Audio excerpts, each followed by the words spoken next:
And you brought up a great question. Coming off the combine, with all the talk about running back Ashton Jeanty, tight end Tyler Warren, would you, as a Bronco fan, want to see the Broncos trade up to go after one of these players? And I'm not a big fan of it, Stoke. It's been all these years with the Russ deal, the Sean deal, all these picks that they've given up. I'd kind of like to see them hold on to their picks and just make their picks and not look to give up picks to move up. How do you see it? No, I mean, I'm with you. I don't want to give up my picks here. I want to keep them all. There's a lot of good players in this draft, and that's how you build your football team. But saying that, well, you can't be scared, Mike. You got to go for it. And if you evaluate this group and you see a Tyler Warren or a Jeanty, and he's right there, I mean, I don't think you're going to move up 10 spots to 10 or inside the top 10. You're not going to make that big of a jump. But if they right around 15 or 16 and you only have to move up 4 or 5 spots, and you look at a guy and you say, okay, that's going to be, our Travis Kelce for the next 10 years or George Kittle for the next 10 years, that type of tight end or running back, you look at him and say, okay, hey, that's going to be our joker, our playmaker, our guy that we're going to be able to turn this running game around and give Bo Nix a lot of help here for the next decade. I mean, I'm fine with it, right? If that's what you look at and that's what you say, be aggressive. Don't be scared in these situations of this. Sit back and be patient, and then all of a sudden all the good players are gone, or the ones that you really highlighted to really help you. Next thing you know, someone else takes them. I don't want that to happen. Yeah, but isn't this the reason why you paid everything you paid to get a Sean Payton? Why you've held on to George Payton all these years? Isn't it with the idea that these guys can do more with less, meaning they can find those hidden gems? Wasn't it just a year ago we were making such a big deal about Sean Payton coming out and saying, hey, when it comes to evaluating quarterbacks, there are a lot of teams that don't do it right. We're confident we can do it better than most. And based on the early returns with Bo Nix, he was right. Okay? They took the 6th quarterback in the draft, and who knows? They may have ended up with the, top 3 quarterback from that draft. Maybe even, who knows, maybe top 2 quarterback from that draft. So I guess I'd rather they just stay put, don't give up extra draft capital, and be confident in them being able to get a really good player at number 20 and not have to give up assets to move up. I mean, I get if you think that a guy's sliding to you and you think you can move up from 20 to 16 or 20 to 17 to get that guy. You may have to throw in a 3rd-round sweetener maybe to do it. Okay, I wouldn't pitch a fit over that. I guess when I hear the talk about moving up, it's with the idea of, let's say, moving up from 20 up to 10 or something like that. And now you're having to give up 2nd-round picks. You're having to give up some real assets to move up to get that kind of a player. I just as soon avoid that. Yeah, I don't want to do that, Mike. I mean, I'm sure you're looking at and they got 3 guys or 4 guys that they really like in that situation. When you look at Jeanty, when you look at the 2 tight ends that you could possibly get, and then if the one that you love the most is there at 15 or 16, that's more of what I'm talking about. I don't think you're going to see a big jump forward and giving up a lot of assets there. But certainly, yeah, I mean, they can do more with less, but you got to find the guys. I mean, we keep saying this. I mean, how long are we just going to say, oh, yeah, no, they'll find the guys because you know what? We know how to do it better here. Well, how has that worked out at the running back position and the tight end position? Not very good.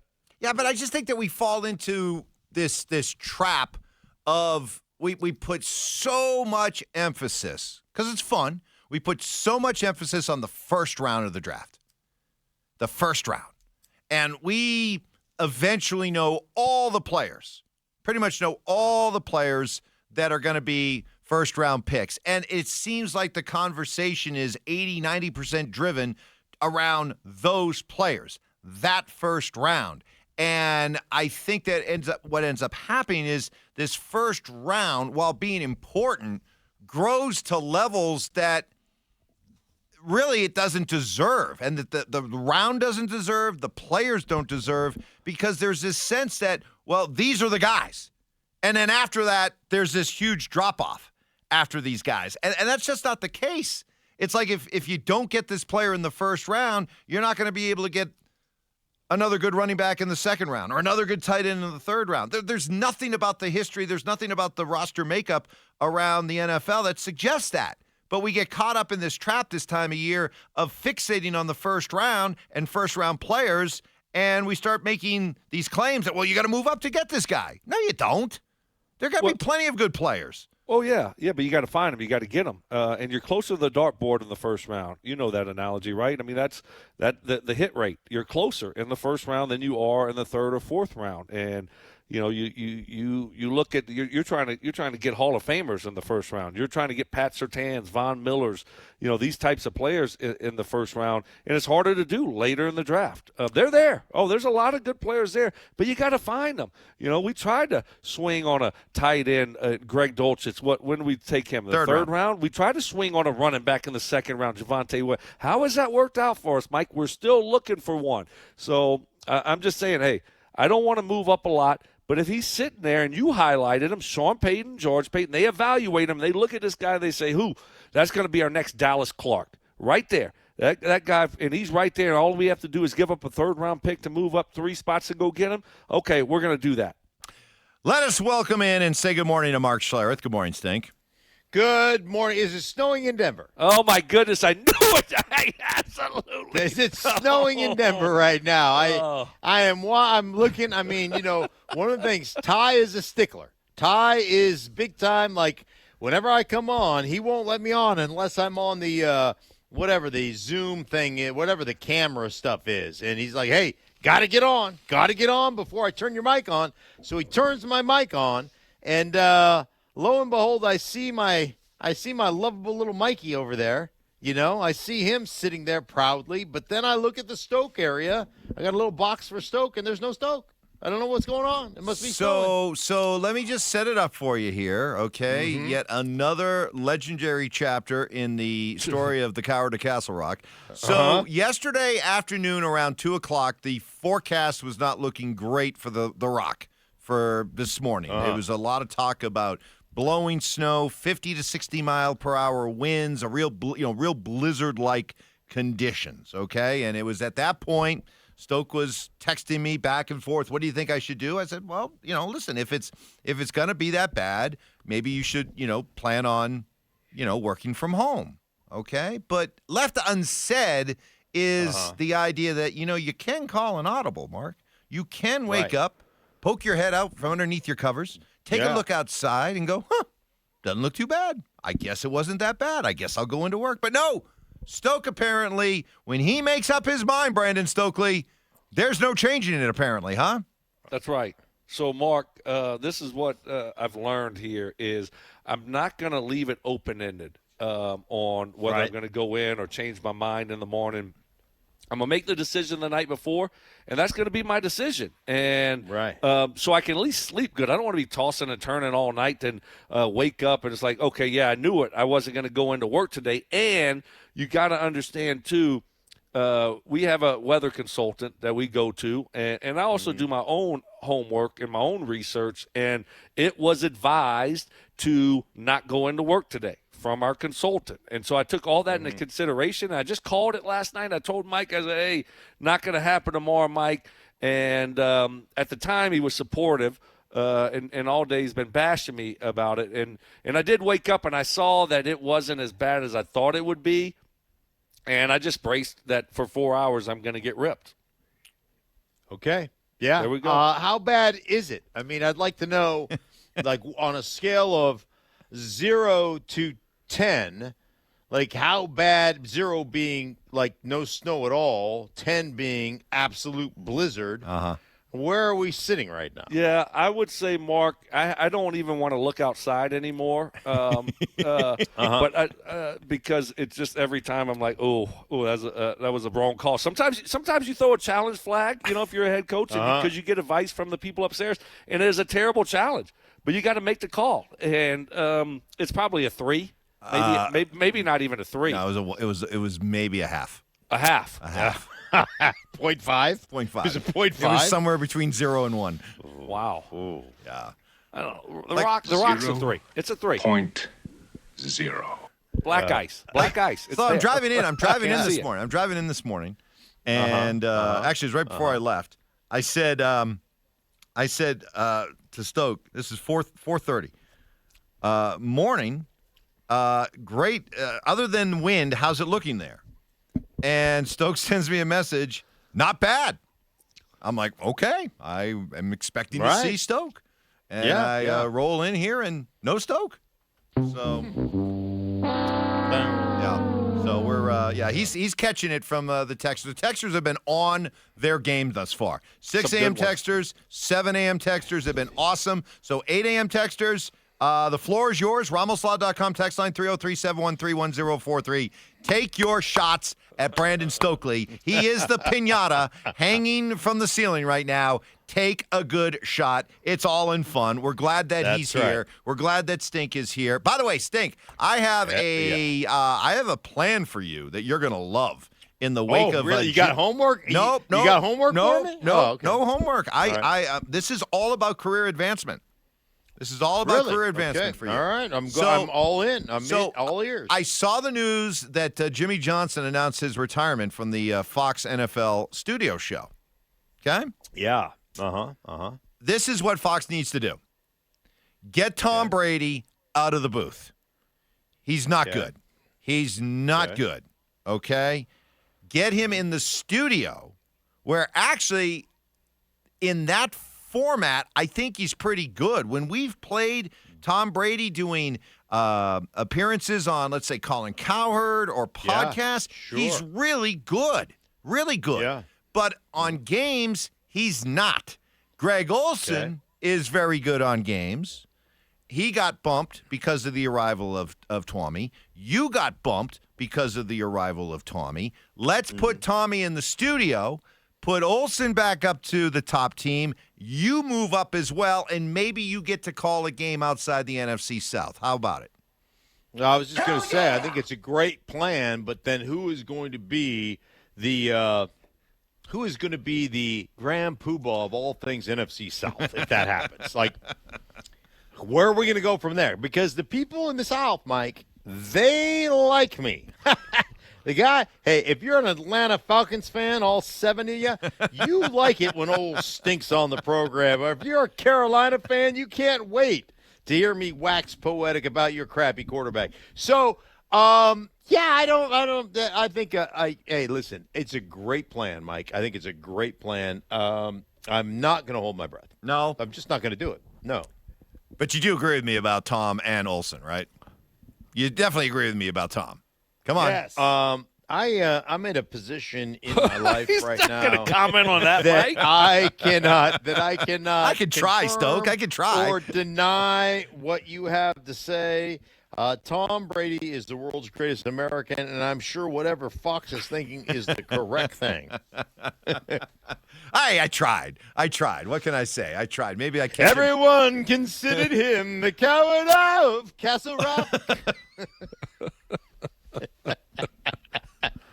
You know, that's a deflection technique right there. Yeah, Stokely. very good. Very good. Very good. Get it off me, put it on you. Very good. Very good. No, I guess Stoke, I actually have to give you a lot of credit because you knew what you were signing up for, and you still felt this was the right call. So that is some serious conviction, my friend, right there. That is some serious conviction. So I got to give you balls, man. I got to give you high marks for following through on that one. So, Stink, you joined the conversation as we were talking about, the idea of moving up for a player in the draft. You know, the joker. Sean wants his joker. You got to get that running back, right? You saw the reemergence of running backs last year. Ashton Genty, is the guy everyone covets. How far, if at all, would you be willing to trade up if you were the Broncos, who finally have a full complement of picks? How far would I be willing to trade up for Ashton Genty? Or Tyler Warren, anybody like that? Well, I would be willing to go as high as I have to go if I think that guy is a franchise difference maker. Like, what difference does it make? Like, if you find a guy, like, how valuable is Saquon Barkley in Philly? If you find a guy that changes the fortune of your franchise and puts your offense on a track to produce and to protect your quarterback, then like the draft to me is such a crapshoot anyhow, and so many mistakes are made. If you think Warren is the difference maker that sets your offense up and takes pressure off the outside receivers and helps your young quarterback develop, then no price is too high. If you got to move up to the top 10, who gives a crap? I mean, we gave up a ton of draft picks for Russell Wilson. How'd that work? So I don't have any issue if you find a guy that you believe is the guy. I don't have any issue moving up wherever you feel like you need to move up to get that guy. So then, all right, then if you're doing something like that, then you're doing it with what kind of expectation? Because to me, if you're doing something like that, especially after you've just come out as a coach, in this case Sean Payton last year, saying that when it comes to the evaluation of quarterbacks, we believe we can do it better than most, then if you're targeting that kind of guy, when in theory you could stay put and be smarter than other people and be able to find a really good player at that spot, then if you're moving up, and you're talking about moving up to like as far as like 10 or something like that, you got to be doing it with the idea that you're getting a guy that you think could be on an all-decade team. That's how I would put it. You're not moving up to get a player like that just because you think, hey, he's a plug-and-play starter. Or even I think he could be a Pro Bowler. You're doing something like that. You're taking that big of a swing if you think this guy could be a generational player. Why? Why generation? What does that mean? Like somebody who ends up on an all-decade team. Does he put my offense over the top? Does he make my offense? Does he take my quarterback to the next level?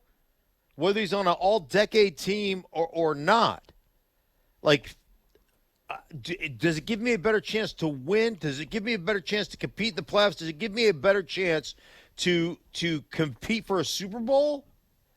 Like, again, like, are we worried about MVPs or are we worried about championships? It's kind of like the Jokic conversation that we have. You know, and Stoke does a great job going, I don't care about the MVP. I want to win a championship. So if Ty Warren gives you a better chance to unseat the Kansas City Chiefs and win a championship, I don't care about individual statistics. I don't care if a guy, like, I don't look at it like, hey, man, we lose 5 games or we lose, or we only win 5 or 6 or 7 games. But, man, we got a bunch of guys putting up stats. I don't care. Well, I want to win. Stoke, I think y'all are saying the same thing here. I mean, you're kind of saying the same thing because, Mike, you're saying you want a guy that's going to be an all-decade player, and Mark wants a guy that's just going to go out there and play well. Well, if the guy goes out there and play really well, he's probably going to be an all-decade type of player for you if he's going to be that good. So I think when you look at it, man, you got to love the guy. I would just be afraid that you moved up really high, and how much would that cost you to move up? You got to hit on that guy if you're going to move up into around 10. I'd be hesitant to do that because this team doesn't just need one player. I mean, we need upgrades at running back and tight end, of course, but need some other positions also. So I'd be a little bit concerned about giving up too much or too many picks to move up and get a guy. But Sink, that goes to what I was talking about earlier, this just obsessive attention, ultra sharp, put the spotlight on, hyper attention that we put on the first round, these first-round players. So you're saying that if the idea is to find, let's say, a tight end that you can pair with Bo Nix that is going to help put this offense over the top to become an AFC championship contender, you're saying Tyler Warren's the only guy that can do that? You're saying there are no other tight ends that you could stand pat at number 20 and select? Or you could take in the second round to be able to get that kind of player? That wasn't the question you asked me. You said if you get a guy that you think is like generational, like is going to put you over the top, would you move up to get that guy? Well, then the answer is yes. I would get up. If there was a guy in this draft that, and I would defy anybody to tell me any different. If you thought any guy, I pick his name. His name is Joe Smith. Doesn't matter what his name is. But if you had to move up to 3 and it guaranteed you the division crown, it guaranteed you of unseating the Kansas City Chiefs as the number one team in the AFC West, would you move up to get that guy? And the answer is 100%. Yeah, absolutely I would. I'm not saying that there's like Ty Warren is that guy or Ashton Genty is that guy, but if you feel like that guy puts you over the top and takes you from competing for second or third place in this division and winning this division and putting yourself in the best possible position to compete for a championship, if there's a guy that you feel like does that for you, then absolutely I go up and get him. I don't think there's that guy that exists in this